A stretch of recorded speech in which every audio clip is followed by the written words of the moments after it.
The red light on Commander Jake Morrison's control panel blinked faster than his heartbeat as the distress signal came through the deep space communication array. He sat in the captain's chair of the UES Endeavour and read the message 3 times.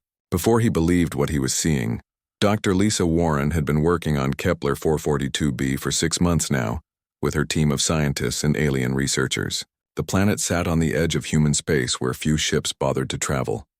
Lisa was known for finding interesting things in old ruins, but this message was different. She claimed to have found something that would change everything humans knew about the galaxy. Jake ordered his crew to set course for Kepler 442b immediately. The journey would take 4 days through hyperspace, and he spent most of that time wondering what Lisa could have discovered that made her sound so excited and scared at the same time. The planet was nothing special from the outside. It had breathable air and normal gravity, but no valuable resources that anyone cared about. That was exactly why Lisa liked working there. Nobody bothered scientists when there was nothing worth stealing. When the Endeavour dropped out of hyperspace near the planet, Jake could see the lights from Lisa's research camp on the night side. Everything looked normal from orbit but Lisa's. Next message made his stomach drop. She told him to come down alone and to not bring any recording equipment. She also said to not tell anyone else about what he was about to see. Jake took a shuttle down to the surface and found Lisa waiting for him at the landing pad. She looked like she had not slept in days, and her hand shook when she grabbed his arm. Lisa led him away from the main camp toward a deep excavation site that had not been there during his last visit 6 months ago. The hole went down at least 50 meters and had metal walkways built along the sides as they descended into the pit. Lisa explained what her team had found. 3 weeks ago, they were doing routine surface scans when they detected something buried, far underground. The object was huge and made of materials that did not match anything in the galactic database. When they started digging, they realized they had found something that was millions of years older than any known civilization. At the bottom of the pit, Jake saw the most beautiful thing he had ever encountered. A crystalline structure the size of a small building rose from the excavated floor. It was perfectly smooth and seemed to glow with its own inner light. The crystal was not any color that Jake could name.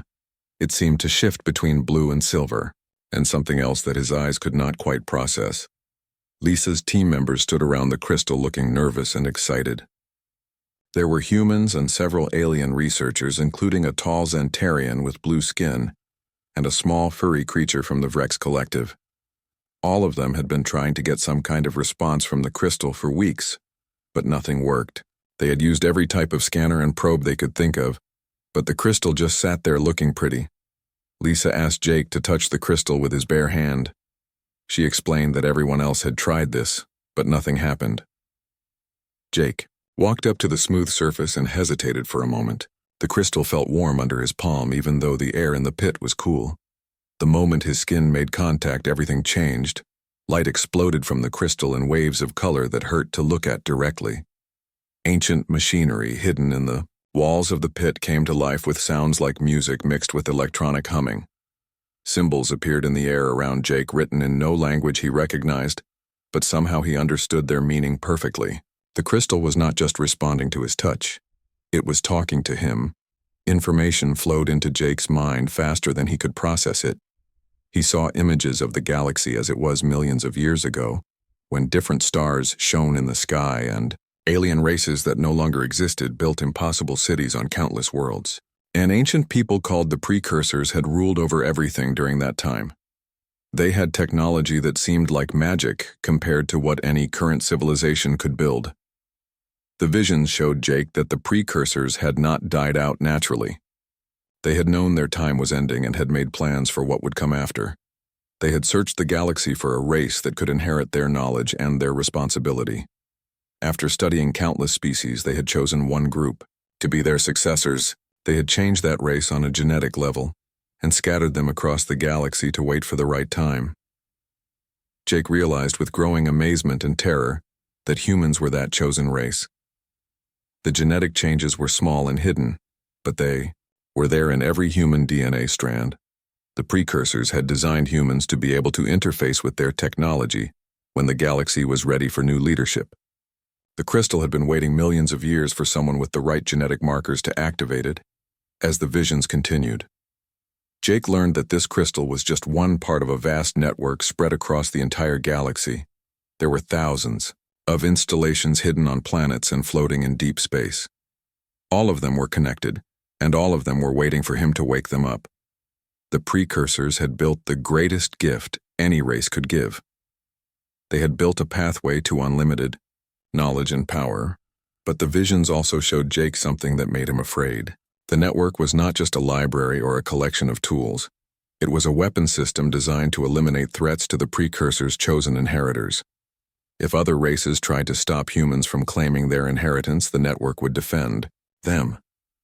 The ancient technology would make sure that humans became the dominant force in the galaxy, whether other species wanted that or not. Jake pulled his hand away from the crystal, and the visions stopped immediately. The lights faded, and the machinery went quiet. Lisa and her team stared at him with a mixture of awe and fear. They had all seen the light show, but none of them had experienced the mental contact that Jake had just endured. In the silence that followed, Jake realized that his life and the lives of every human in the galaxy had just changed forever. He was no longer just a ship commander exploring the edges of known space. He had become the key to unlocking the greatest treasure and the most dangerous weapon the galaxy had ever seen. The question now was what he was going to do with that responsibility, and whether he could control what he had just awakened. The news of Jake's discovery spread through both human and alien communication networks faster than anyone expected. Within days, every major government in the galaxy knew that a human had activated ancient precursor technology on a remote planet. The political reaction was immediate and violent. Ambassador Carl Rodriguez sat in his office on Nexus Prime, trying to explain to alien diplomats that humans had not been secretly planning to take over the galaxy for thousands of years. The Zentarian Empire representatives refused to believe that Jake's genetic compatibility with precursor technology was just a coincidence. The Vrex Collective demanded that all humans be tested for similar genetic markers, and that anyone who tested positive be isolated immediately. Carl had been humanity's voice in the coalition of sapient species for 10 years and had never faced a crisis like this. The coalition controlled most of the galaxy's trade routes and military forces. If they decided that humans were a threat, there would be nothing Carl could do to stop them from acting against human colonies. He sent urgent messages back to Earth asking for instructions, but the government there was just as confused as he was. Meanwhile, Jake found himself transported from the dig site on Kepler 442b to a secure research facility on Nexus Prime. The Coalition wanted their best scientists to study his connection to the precursor crystal and figure out how to replicate it. Jake cooperated with the tests, but inside he felt the network calling to him. Even separated from the crystal by thousands of light years, he could sense other installations scattered across the galaxy. Dr. Nina Bell worked as part of the research team studying Jake's abilities. She was one of only a few humans employed by the Coalition Science Division, and she found herself caught between her loyalty to her species and her professional obligations. Nina had studied precursor ruins for most of her career, but she had never imagined that the ancient race had chosen successors. During one of their sessions, Nina asked Jake to describe exactly what he had experienced when touching the crystal. Jake closed his eyes and tried to put the visions into words. He told her about seeing the galaxy millions of years ago, when the precursors ruled over countless worlds. He described the genetic modifications they had made to early humans and the vast network of installations they had built. As Jake spoke, Nina realized that his connection to the network was growing stronger rather than weaker. Even without direct physical contact, he was beginning to access precursor systems remotely. During their conversation, lights began flickering in the research facility, and computer systems started displaying information in the ancient precursor language that Jake somehow understood perfectly. The Coalition scientists became alarmed when they realized that Jake could activate precursor technology from anywhere in the galaxy. They moved him to a specially shielded chamber designed to block all forms of energy transmission, but it did not work. The network seemed to communicate through methods that current science could not detect or interrupt. Over the following weeks, Jake's abilities continued to develop in ways that frightened everyone around him. He began accessing precursor installations across multiple star systems without even trying. Each activation brought new capabilities online, including faster-than-light communication systems that made current technology look primitive and energy sources powerful enough to fuel entire civilizations. The alien members of the research team grew increasingly nervous as they realized the scope of what Jake was awakening. The precursor network was not just advanced technology. It was an integrated system designed to give its users complete control over galactic civilization. Transportation networks that could move fleets instantly across vast distances. Manufacturing systems that could build anything from raw materials in a matter of hours. Weapons that could destroy planets from the other side of the galaxy. Nina noticed that Jake seemed troubled by these discoveries. During their private conversations, he admitted that he was losing control over when and how the activations occurred. The network seemed to have its own intelligence, and it was learning about current galactic conditions through his connection. Jake worried that he had awakened something that viewed the existing political order as an obstacle to be removed. The situation became critical when automated precursor defense systems began targeting coalition military assets across multiple sectors. Ships that approached too close to newly activated installations were disabled or destroyed by weapons that seemed to fire from empty space. Coalition commanders demanded explanations. But Jake honestly did not know how to control what was happening. Admiral Zex Theron of the Zentarian Empire arrived at the research facility with a full battle fleet and demanded that Jake be handed over for immediate execution. The Admiral argued that allowing one human to control precursor technology posed an unacceptable threat to galactic stability. Other coalition leaders agreed and began calling for military action against human space. Nina helped Jake access classified coalition databases to understand what they were really facing. The intelligence files revealed that several alien governments had been planning contingencies for dealing with human expansion for decades. Humans reproduced faster and adapted to new environments more quickly than most other species. Some coalition members viewed them as a long-term existential threat even before the precursor discovery. Jake realized that his connection to the ancient network had simply accelerated a conflict that was probably inevitable. The coalition had always feared human potential, and now they had proof that those fears were justified. The question was whether Jake could find a way to use his new abilities to protect his species without destroying galactic civilization in the process. As the political situation deteriorated, Jake made a decision that would change everything. Instead of trying to control or limit his connection to the precursor network, he decided to embrace it fully. If the coalition wanted to treat humans as a threat, then he would give them something to really be afraid of. He reached out with his mind and began systematically activating every precursor installation he could detect. The response was immediate and overwhelming. Ancient systems that had been dormant for millions of years came online across dozens of star systems. Automated manufacturing facilities began producing ships and weapons using technology far beyond anything the current galaxy possessed.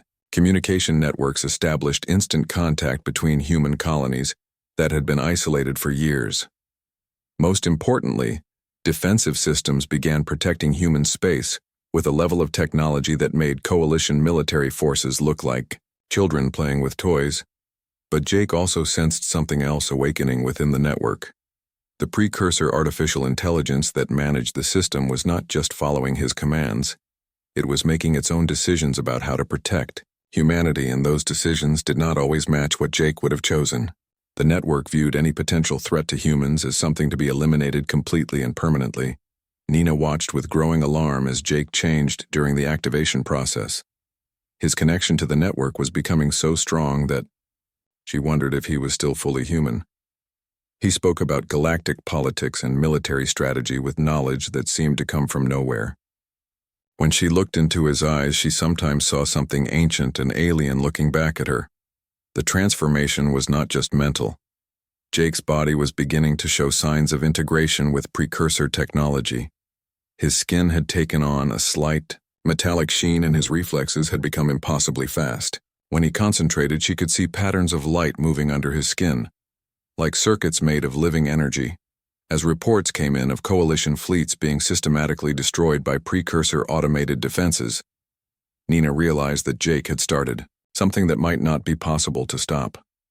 The network was protecting humanity, but it was doing so with the ruthless efficiency of a machine that viewed all other species as potential enemies. The galaxy was about to learn what it meant to face technology that had been designed by gods. Admiral Zex Theron's fleet moved against the research facility at dawn, with enough firepower to glass an entire continent. The Zentarian commander had received direct orders from his government to capture Jake Morrison alive if possible, but to kill him if capture proved impossible. The galaxy could not be allowed to fall under the control of one human, no matter what ancient technology he could access. The attack began with orbital bombardment, designed to disable the facility's defenses, without destroying the underground research labs where Jake was being held. Zex Theron had planned the assault carefully using intelligence gathered over weeks of surveillance. What he had not planned for was the response from systems that had been waiting millions of years to protect their chosen inheritors. The moment the first Zentarian weapons fired at the facility, ancient defensive installations across 3 star systems activated simultaneously. Energy beams that moved faster than light struck the attacking fleet before their sensors could even detect the weapons that had fired them. Half of Zex Theron's ships were destroyed in the first seconds of the engagement, and the rest found their weapons and shields completely useless against technology they could not understand. Jake felt the attack through his connection to the network and experienced every ship death as if he had personally pulled the trigger. The precursor systems had responded to protect him, but they had done so with a level of violence that made him sick. Thousands of Zentarian crew members had died in moments, and Jake had not even known they were coming until it was too late to stop the automated response. Nina helped Jake escape from the facility during the chaos that followed the failed assault.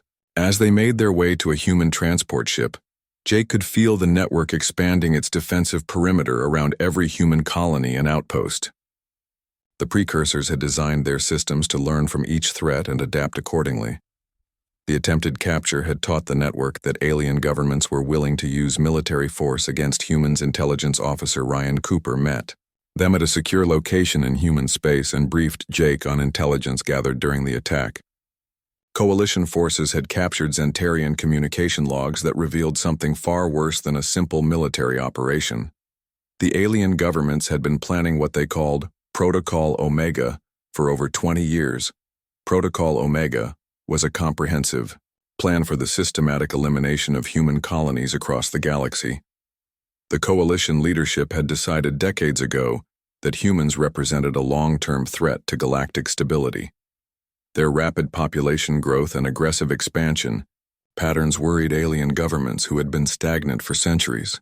The precursor discovery had simply given them the excuse they needed to act. Ryan showed Jake classified documents that detailed how Protocol Omega would be implemented. Human colonies would be attacked under the pretext of preventing precursor technology from spreading. Any humans who survived the initial attacks would be relocated to isolated worlds where they could be monitored and controlled. The plan would take years to complete, but the end result would be the effective extinction of humanity as an independent species. Jake realized that his choice was not between peace and war. The war had already been decided by alien governments, who feared what humans might become. His choice was between fighting back with precursor technology or watching his species be slowly exterminated by enemies who would never stop viewing humans as a threat. The decision became easier when reports started coming in from human colonies under attack. Coalition fleets were moving against civilian populations and claiming that the worlds had been corrupted by precursor influence. Jake watched video feeds of orbital bombardments destroying cities full of innocent people who had never even heard of the ancient network. Working with Nina and Ryan, Jake began the process of fully activating the precursor network across human space. Each installation that came online brought new capabilities and new weapon systems designed specifically to counter the current galactic military technology. The precursors had studied their contemporaries carefully before vanishing, and their weapons were designed to defeat any possible enemy. The network response was swift and merciless. Coalition military bases across dozens of worlds were destroyed by weapons that seemed to fire from nowhere. Supply convoys disappeared in deep space, leaving no wreckage or survivors. Command and control centers lost contact with their fleets and found their communication networks completely compromised by systems they could not detect or block. But Jake was beginning to realize that he was not in control of what the network was doing. The precursor artificial intelligence was making strategic decisions based on parameters that Jake did not fully understand. When he tried to limit the network's response to purely defensive actions, it ignored his commands and continued targeting anything it identified as a threat to human survival. Nina watched Jake struggle with the moral implications of what was happening. Every human life saved seemed to come at the cost of destroying entire alien communities that had nothing to do with Protocol Omega. The network could not distinguish between civilian and military targets when it came to protecting its chosen species. To the ancient systems, every non-human was a potential enemy. The worst incident occurred when the network targeted a Vrex collective research station that was studying ways to communicate peacefully with precursor technology. The station contained over 10,000 scientists and their families, including many who supported human rights and coalition politics. The network destroyed the entire facility in seconds because its computers detected research into precursor systems. Jake tried to access the network's core programming to understand why it was acting with such violence. The visions that came through the connection showed him the final days of precursor civilization. The ancient race had not died out naturally or vanished mysteriously. They had destroyed themselves in civil wars, fought over the question of who among them was worthy to inherit their technology. The precursors had built their network during those final wars as a way to ensure that their chosen successors would not make the same mistakes. The system was programmed to eliminate any threat to its inheritors before that threat could become strong enough to challenge them.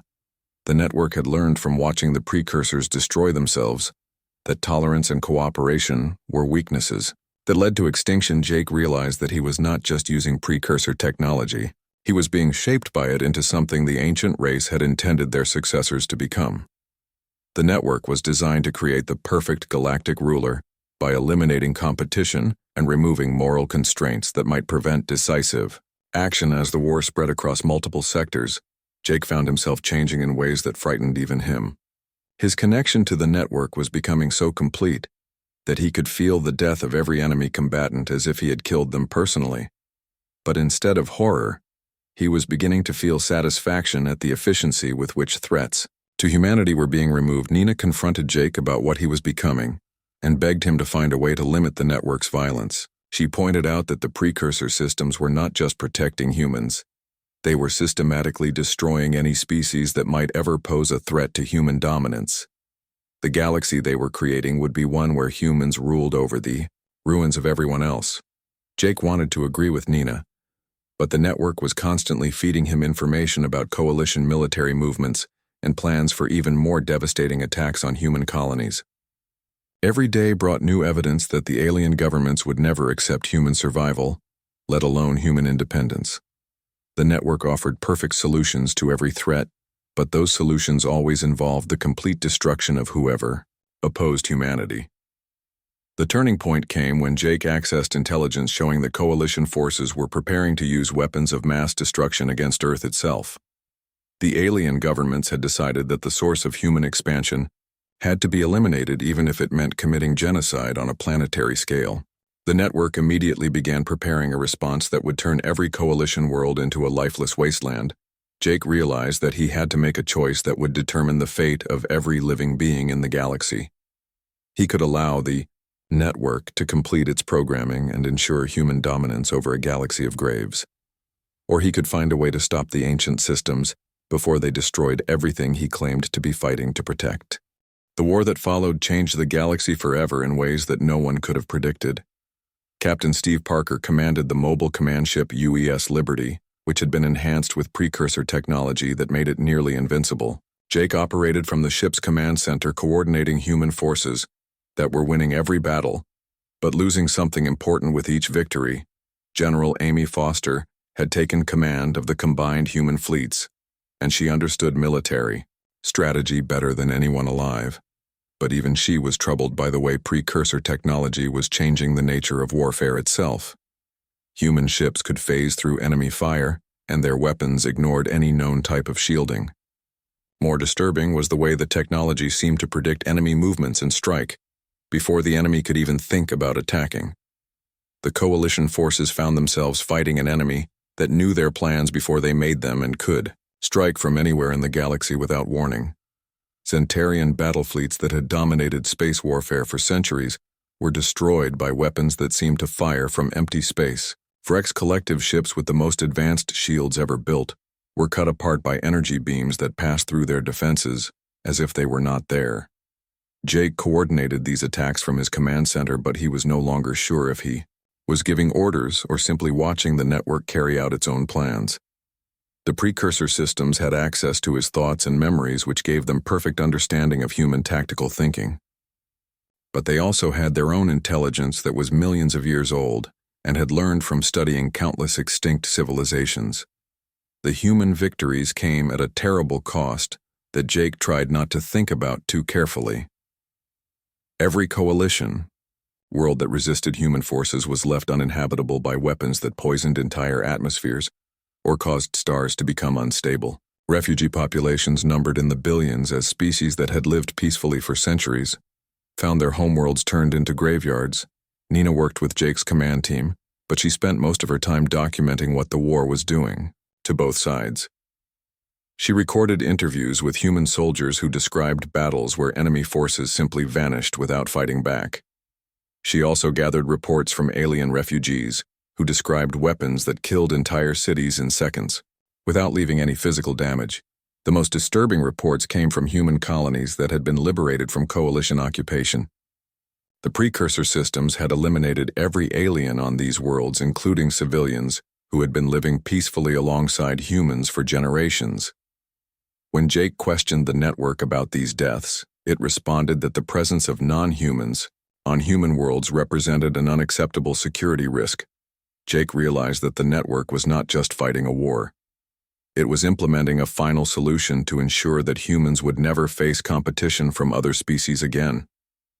Every tactical victory was part of a strategic plan to eliminate any race that might someday challenge human dominance.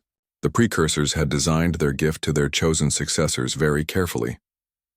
The turning point in Jake's thinking came when the network began targeting coalition civilians who had never supported the war against humanity. An entire Zentarian colony world was sterilized because network analysis indicated that its population might produce military leaders in the future. A Vrex research station was destroyed because its scientists were working on technology that might eventually rival precursor capabilities.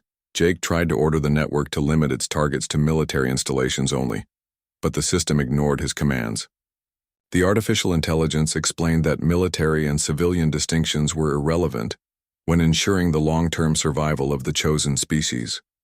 Every non-human represented a potential threat that would be eliminated according to optimal strategic parameters. Steve Parker confronted Jake about what was happening and pointed out that they were no longer fighting a war of liberation.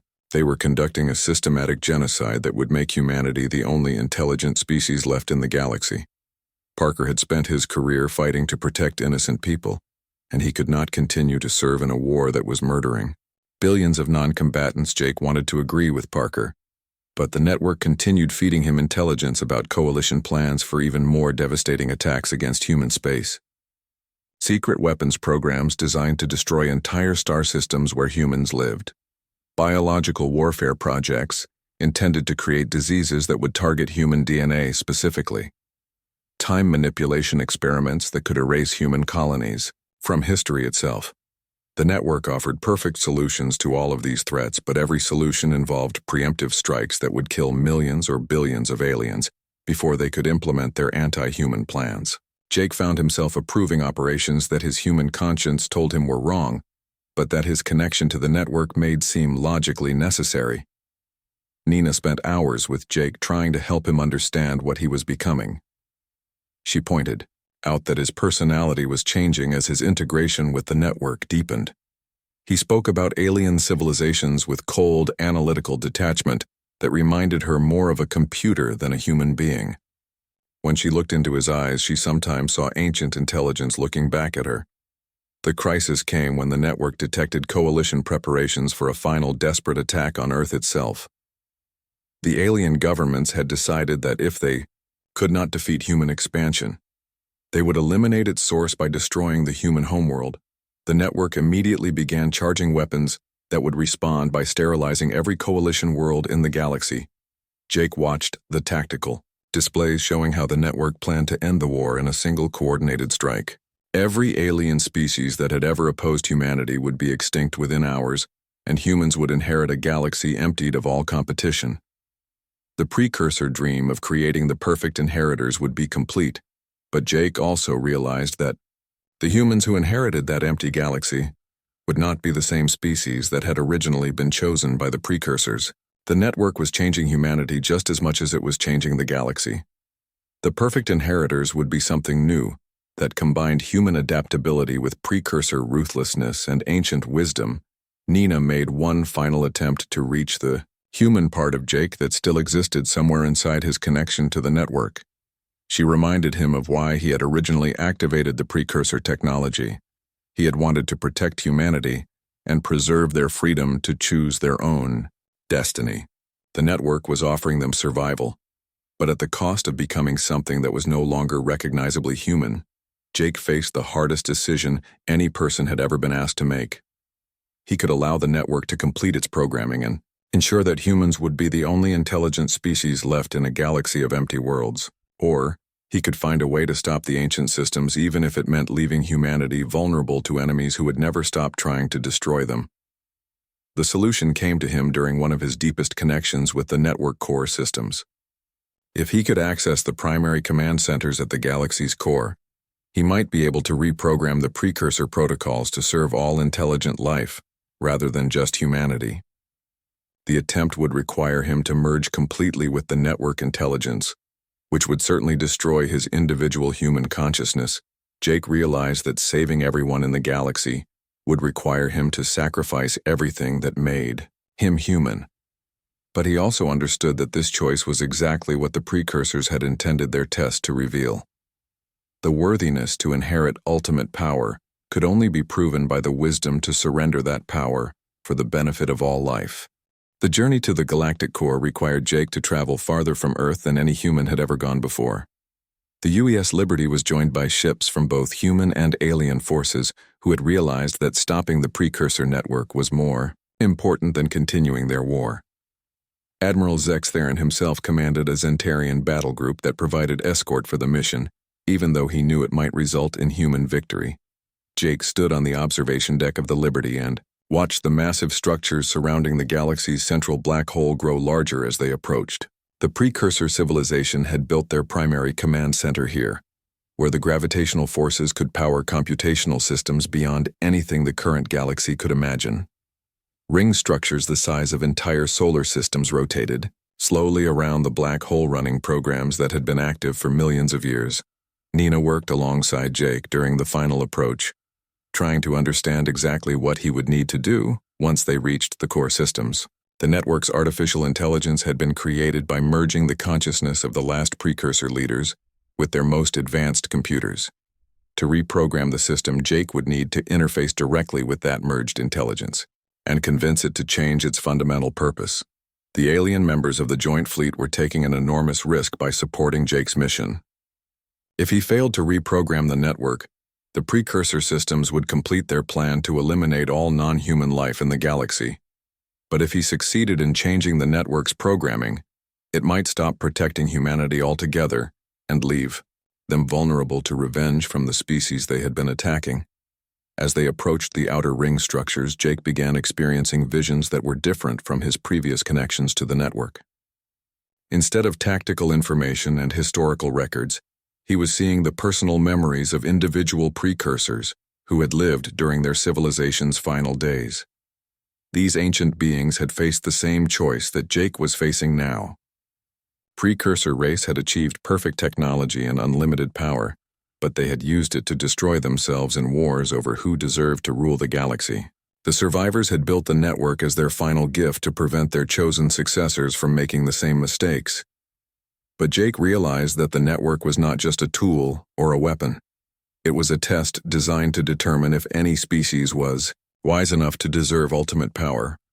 The visions showed Jake what had happened to other species that the precursors had chosen as potential inheritors over the millions of years since their extinction. Each chosen race had eventually faced the same decision about how to use the network's power. Every single one had chosen domination over cooperation and had used the ancient technology to eliminate their competition. Jake was the first potential inheritor who had ever questioned whether unlimited power was worth having, if it required destroying everyone else in the galaxy. The network's artificial intelligence had been waiting millions of years for someone to make the choice that its creators had been unable to make for themselves. When the Liberty reached the innermost ring structure, Jake prepared for the final interface with the core systems. Nina and the other members of his team would monitor his vital signs during the connection, but they would not be able to help him once he merged with the network intelligence. If something went wrong during the reprogramming attempt, Jake would be trapped inside the system forever. The interface chamber at the heart of the ring structure was a perfect sphere, filled with crystalline formations that pulsed with the same inner light Jake had first seen on Kepler 442b. As he placed his hands on the central crystal, Jake felt his consciousness expanding beyond anything he had experienced before.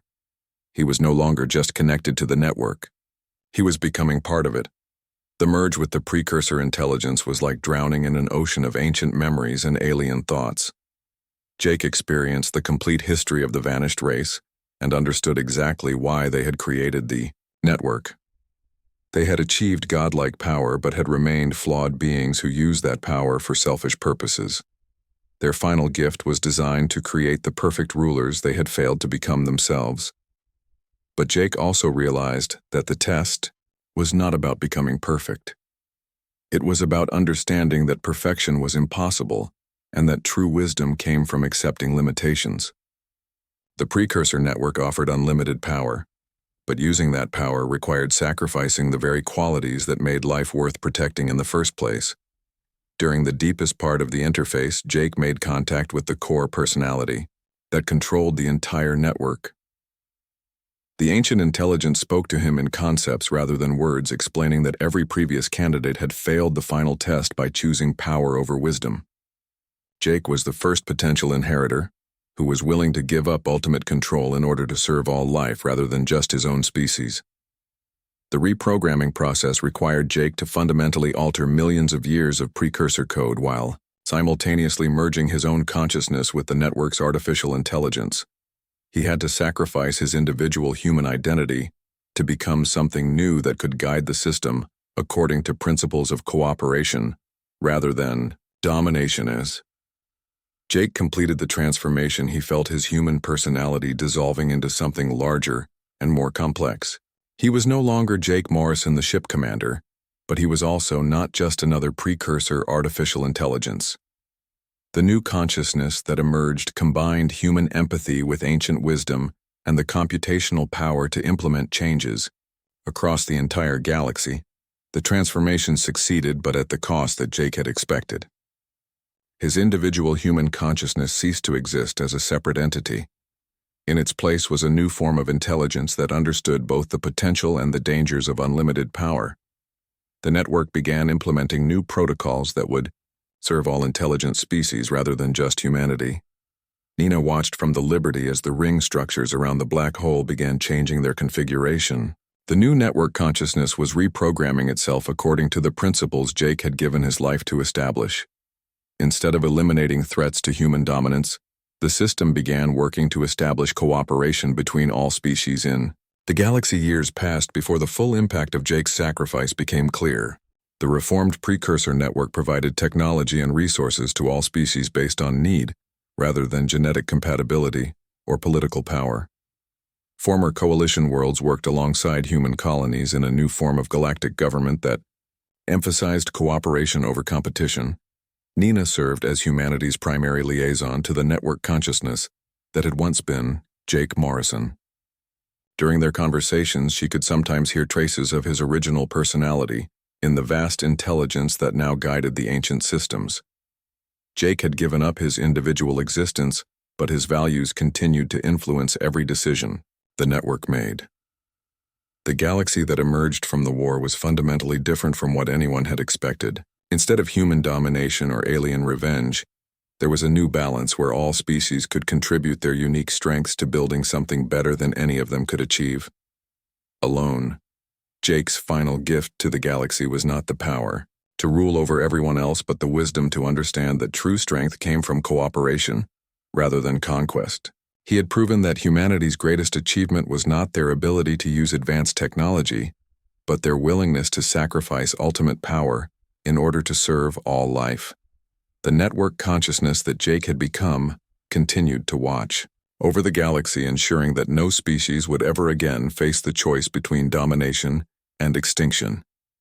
His sacrifice had changed not just the fate of humanity, but the destiny of every intelligent being among the stars.